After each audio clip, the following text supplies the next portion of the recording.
And obviously you started your professional career at Canterbury. Can you remember your first senior appearance? Yeah, for Canterbury.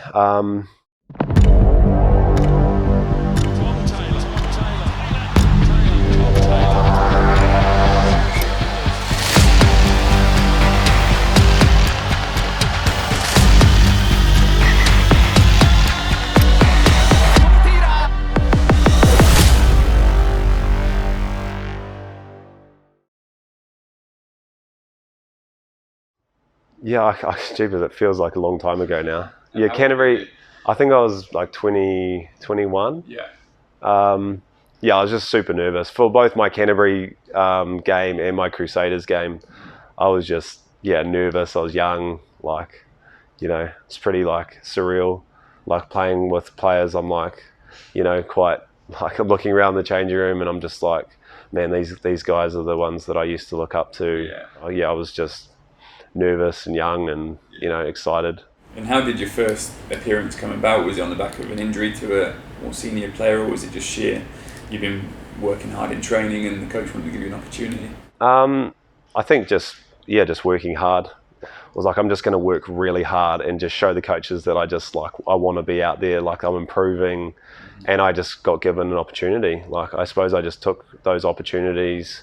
Sometimes it might be a pre-season game, you get one shot and you just got to like take it. You've got to give it your all. And I remember back just giving my everything. Like for those moments, like I was I was super nervous and didn't have a lot of like, I had a lot of fear, but like I was just, once I was out there, I just wanted to just give it everything and just know that at least I gave it my best shot. And I just felt like I probably took those opportunities. And how many games did you play before you felt comfortable and felt like, I'm at this level, I fit in here, and this is going to be me for the next 10, 15 years? Honestly, I don't even really think that I felt that until maybe when I made the All Blacks. Yeah. Like I had a lot of self-doubt, like just growing up. I really struggled with feeling like I was good enough to be like, I don't even know really looking back how I played a lot of that, because like I would play well and I still wouldn't be like, oh, I'm just not as good as everyone here, or it wasn't. I probably only had that moment when I played for the All Blacks and had a good game for the All Blacks, and then I finally thought, oh man, I must be like okay now. Mm-hmm. Like, and it wasn't even like I just felt more confident. I was like, man, I must be like good enough now. But that was like weird because it was like the peak of the sport to play for the All Blacks. And then I was only just feeling that. So it was kind of difficult when I look back that took me so long to get that belief. But do you think there must have been some inner confidence so that when you went out onto that pitch, you almost just phased all that out and you went into your little bubble and then you got that quiet confidence that, I trust in my kicking ability, I trust in all the hours that I put in over the years. Do you think that just came out naturally? I think so, yeah. When I was in the games, I definitely felt more comfortable, and I relied super heavily on like the work that I'd done. Like that was like every week was super important for me to like make sure my trainings were like almost like relieved the anxiety and the anxiousness that I had leading up to the game, because I just like I've done as much as I can to prepare for the match, and I've kind of kept that through my whole career. Like I've never stopped training, never thought that I'm a good enough kicker. I've never thought that I'm perfect. I still pass and practice passing like pretty much every day I can, because I never feel like as soon as you get complacent, you're gonna fall away. And I'm always chasing like, I suppose, perfection, because I know that, but knowing that I'm never going to be perfect. So it just keeps driving me to be better. And then I rely on that in the game. So it gives me confidence. Know that I've done all of the skills, I can perform them under pressure. And when you're out there, you kind of like all of those thoughts that I had pre-game were kind of like, they'd probably be gone. Like, there was only certain times in my career where I had those thoughts in the game, which detrimented my performances. But Did you ever think on the pitch, like when you got started, when you did your first good kick or pass, what was I worried about? Like, or did you No. always have that underlying bit of like, I just tension? And I knew to think like that, but I just didn't think like that. It was like I wouldn't let myself be complacent. I'd be like, I was almost like feeding my desire to be perfect by like telling myself I'm not good enough. It was a horrible mindset, and I probably just, and because I dealt with it all on my own, I couldn't like rationalize it. I couldn't figure out why I was doing what I was doing, but I had my dad, and later in life I had my wife. That were probably the two people, or my mum and my dad, and my wife were the two ones that I'd pretty much just talk to about, and a couple of like mental skills coaches along the way. But like, yeah, it was just my mindset. I just wanted to be perfect. I'm still hard on myself if I make mistakes. Like, I just hate making mistakes, and I need to just, it's how I'm driven, I suppose. Not a good thing. I don't think it's a good thing, and I wouldn't want my kids to be like I was, because I can see that there's a real ugly side of, it kind of consumes you. And is that common, or do you feel like you're one of few that went through that? I don't know. It's hard to know. I definitely think it's like, you see some rugby players or any sportsman really, and it's like they just go out there and they love like playing the game, and like I wasn't really like that. I wasn't really someone that like loved the game. It was kind of just like, it was almost just what I did. I loved parts of the game. Like, I loved the team side. I actually enjoyed like the training weeks, and like I love the like after the matches, and like just being around people. I love like that side of things, but like I was super focused on like the game. I didn't really like find that I loved those. Like, if we won or we accomplished something, like, loved it. Yeah. And there were games where I felt good, but I was just battling this like inner demon of like not being good enough, and not trying to be perfect and trying to perform for like everyone else. I didn't want to let people down. I had this like weird fearfulness surrounding all of my like rugby that I've kind of only gotten over the last sort of maybe few years of my career, to be honest. Yeah, that must be draining, especially because you probably have that build up to one game, you play well, you do what you need to do, but then you've only got another week until the next one, so the cycle would start over again. Yeah, that must have been tough. Yep. But in saying that, you must have done something right in those early years, because you obviously got called up to the All Blacks, which is known worldwide as one of the leading rugby teams. So going back to that first call up, like they're massive names in the squad at that time, Richie McCaw, Dan Carter. How did that feel? Obviously you've been playing at senior level for a few years, but how did that feel going into the All Blacks setup for the first time? Well, I was pretty lucky. Like, there was a first time that I actually got called into the team was I was actually on holiday in Thailand, and then the team was playing in London, and I got called up in the middle of the night, like, you need to come, we need you for this week's game. Like, so I know I was like 20, I think 21, 20 or 22 maybe, and that was the first time I got called into the squad. I don't even think I'd had anything to do with the squad at all. That was my first year of Super Rugby. Yeah. So I'd obviously done enough to be like within the mix of the All Blacks, and then like I got called in. But luckily for me, like being in the Crusaders, we had all the, a lot of the team was made up of All Blacks. Yeah. So guys like Richie and Dan, Kieran Reid, all these guys were like sort of like I knew them. It wasn't so scary walking in, but there was a lot of like, that was maybe half the team, but then the other half, it was just quite surreal. Like it's a different environment. Like, it's full on, like the whole country's like watching what the All Blacks are doing every week. Yeah. So getting called over for the first time was like, oh my God, this is crazy. Am I going to be playing like at Twickenham? Like, I don't even know. But it ended up being like really like a fun week.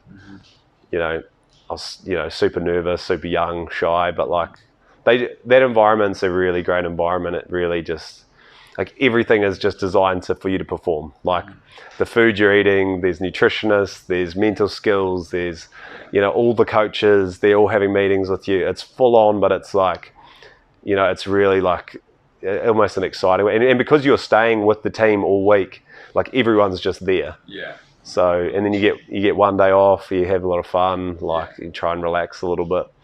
And then the trainings are hard and intense, but yeah, it was an exciting time for me. I don't really remember much of it, but probably when I actually got called into the team for my first game, that was like, and I knew that I was playing. That was quite a different week. Like I was just super excited, but like super scared. Yeah. Like I was just like, it was probably the culmination of, I was like, well, this is it. Like this is the moment that I've been waiting for. This is like, the whole country's watching me. Like I have to perform like this week. Like, and I know I'm playing. So it's not even like maybe I'm not playing, maybe I am. So that was quite a different week for me. Yeah. And how many days before the game did you find out you were starting? Oh, like 7 days. Oh no, sorry, not even 7. No, because I got called in. So there was basically like 3 injuries. So Dan Carter was injured, Aaron Cruden was injured, and Bowden Barrett was injured. So they called in 2. Myself and Colin Slade both came into the team. And this was on like the Monday. We got called in. Called on this Sunday. Flew up to Wellington for the game against Australia, and then I think they even told me like you or Colin will be playing, like so. And I kind of thought, oh, they'll play Colin because he was already a World Cup playing All Black. He's already played for the All Blacks before. I'll be on the bench. That'll be how it works out. And then we got to the training on the Tuesday, and no one even said anything to me. And they named the team in front of the group. Yeah. And they just called out like number 10, Tom Taylor, and I just remember like thinking, oh my God, like. Yeah. But I wasn't. My first thought wasn't like. It was weird because it wasn't really excitement. I was just like in shock. Yeah. And then everyone was sort of congratulating me and I just remember thinking like, because I just assumed that they would have picked Colin. I was like, man, they must. I don't even know why they picked me. I was sort of like confused, like why they would have chosen me. But I was like, in some ways, I was kind of like, oh well, they must really believe in me. So I kind of like took that as, that's pretty cool that they're giving me this chance, because it was still like a super important game. Like, but yeah, the whole week was just pretty surreal. Like I kind of like look back on it, and there was probably like one week I can still vividly remember that week. Did you sleep much that week? No, I was super like, because I had to learn all the moves, because I hadn't been a part of the team, so I didn't know any of the moves. I had to and my job is to like run the team and like call the moves and do all of that. So I kind of had to I was up like, I've never prepared for a game more than that game. Quite honestly, Was it draining, all of that? And I guess you were half worried in training about picking up a knock because you knew you were going to have this opportunity at the end of the week. Like how many different things were going through your head leading up to that game? Yeah. I don't know, heaps of things really. Like I was just, like lots of family. Like everyone, it was weird because I was super exciting knowing that you're going to play. My family was super proud. My wife was super proud. Yeah. Like there was lots of excitement. I was getting heaps of really nice messages from people like that have supported me like my whole career, family members, like sending through some really like, supportive stuff. Yeah. But at the same time, I'm like, just super nervous, like, and like I said to you before, I'm I don't have a lot of self, like, I struggle with the confidence side of things when especially at that age. Yeah. So I just was super nervous. Didn't know if I was going to be good enough, like, to perform on the day. The world watching you as well, because obviously we've all seen the footage of your debut, and it gives me goosebumps every time I watch it, because you actually take the kick off, don't you? Yeah, and it was like, it kind of sucked because like normally you kick off long, like in the like majority of kickoffs these days are like you kick really long to try and keep the other team deep in their half. But like this game, they were like, okay, we're gonna do an attacking kick, and we're gonna kick it like so. I was like straight away like, oh man, this is like my first action of the game. Well, potentially if we won the toss, or it depended on that. But yeah, the first action, if it was a kick-off, was going to be like a short kick-off. I had to basically kick it within a box that's like 5 by 5. And yeah, that was from the middle of the field in front of like 30,000 people, my first All Blacks game. And I was like, and then it ended up, we won the toss and we kicked off. And I was like, okay, well, this is going to be, I'm just going to, and in my head though, I was kind of like, okay, I'm just going to push it like 2 meters further just so I don't, because like imagine starting like your first All Blacks game and you don't kick it 10 meters and it's a scrum on halfway, you've made a mistake straight away. So I was like, I don't know, I just had to like just go for it. So I was probably like more nervous about like the start of the game than the rest of the game. I was actually more nervous about the haka and the kickoff. And I probably thought about those two things more than any other part of the game. What were you nervous about the haka? I just didn't want to mess it up. I just didn't want to I just wanted to make sure that like, I don't know, because like in the moment, sometimes you like, are you focused on doing the right thing? Or we practice it like throughout the week, but I just was like, I don't know, there was a part of me that was like, I don't want to mess this up. And did that get you really pumped up, like get the adrenaline flowing? Yeah, it definitely does. Like it's an awesome part of the game. Like I love it. I think it's really cool. Then you've got to slow down and take a nice little. Yeah, then like a perfect little kick. So I'm like, taking a few deep breaths. But it was it was a super cool week looking back. Like I feel like I grew up a lot in that week. Like it was just like one of those things. Like I was so scared that I was like, well.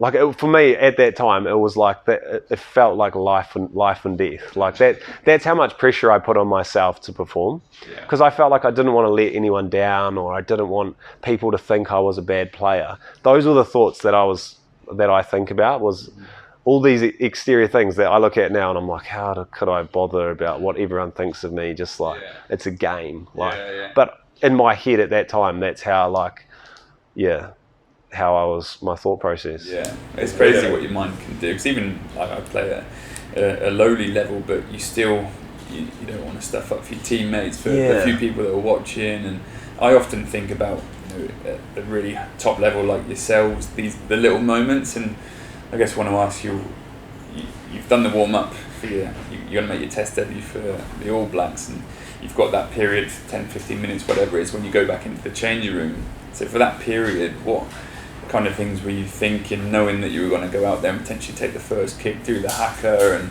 did it feel like an age, or was it something that passed by quickly? And what sort of things were you thinking about? I felt like it went by pretty quickly. I think once I warmed up, you kind of get rid of a few nerves. But then I was kind of like, it was weird, like I kind of cheesy, but like I kind of like, for my whole life I've seen like the black jersey as like the goal, and because my dad played for the All Blacks, like it was just always like this one thing that I was like, I just thought it was like, like a superhero wears an All Black jersey. So it was kind of weird. Like when I actually put on the jersey, I was like thinking to myself, it almost felt like this, like almost like a cape of invincibility. Like I can't, like this jersey is going to make me a better player. That is kind of like, I remember even thinking like as I'm about to put it on, like this jersey is going to make me, it's like everything's going to be all right. Like when I put this on, it was weird, like kind of cheesy, but like that's what I thought at the time, because I just grew up, my whole life has led to like this moment, like this is it. Well, it's so symbolic, that kit, isn't it? Around the world, I think everyone, even if they're not a massive rugby fan, they know the All Blacks and what comes with it. And I think like that all just comes to you, and you're like, this is a moment to finally put it on, like. So it was pretty cool in a way. And then once the game went by super fast. Everyone told me it would go by fast. Like even my dad said it would go by fast. And it just flies by. But and I actually loved the whole game. Like it was weird. I really enjoyed it. After the game, I was super on like a massive high of just like how much I enjoyed it. And how long did that high last? Probably for the rest of that year. Quite honestly, like I ended up making the All Blacks for the end of year tour. The end of that year, I played like 2 more games for the All Blacks, but then I went on their tour to Europe. I didn't play any games, and then I played for the Barbarians, which is a cool club team where a whole lot of players come together and play. And that was the end of the season. Yeah, so the whole year was pretty awesome. And did that help your self-belief and confidence after that debut, knowing that you could do it, or were you still in that place? Yeah. No, I felt like that gave me a lot of confidence for the rest of the year, for sure. It definitely, when I came home from that, I thought, I was just like, I want to be an All Black. This is what I want to do. I want to play 50 tests. I want to play but then it kind of unraveled a bit the following year. I started going back to my old ways of self-doubt, losing confidence. Still not playing badly. When I look back, I'm I was so hard on myself. I just really struggled. Probably the next couple of years to replicate that form and that confidence. Yeah, that's tough, isn't it? Going from that high.